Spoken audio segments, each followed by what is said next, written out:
પહેલું જ ખાનું આપણને આપ્યું છે વર્ષ,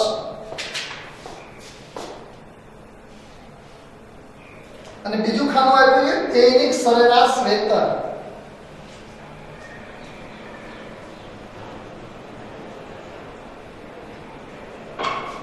વર્ષની અંદર 2008, 2009,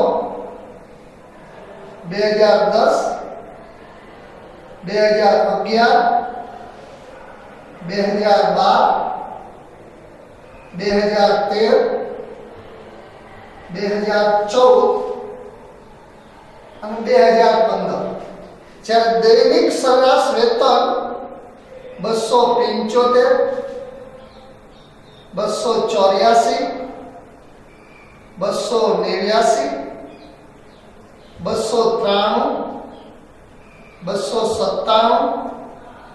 313, 328 અને 345.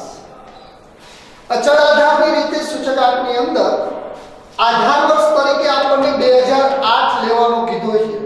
તો અહીંયા સર્વપ્રથમ આધાર વર્ષ 2008 અચળ આધારની રીતે સૂચકાંક શોધતા હોય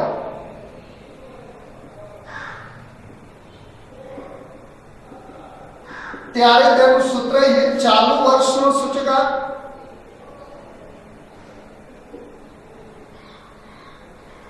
છેદમાં આધાર વર્ષનો ભાવ ગુણ્યા 100.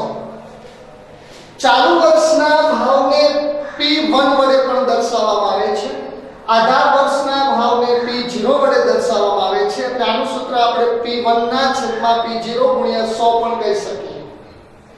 ચાલુ વર્ષનો ઘણીવાર જથ્થો આપ્યો હોય, અહીંયા વેતન આપ્યું હોય, જથ્થો આપ્યો હોય, ભાવ આપ્યો હોય, તો ચાલુ વર્ષનો ભાવ અથવા ચાલુ વર્ષનું વેતન છેદમાં આધાર વર્ષનો ભાવ અથવા આધાર વર્ષનું વેતન.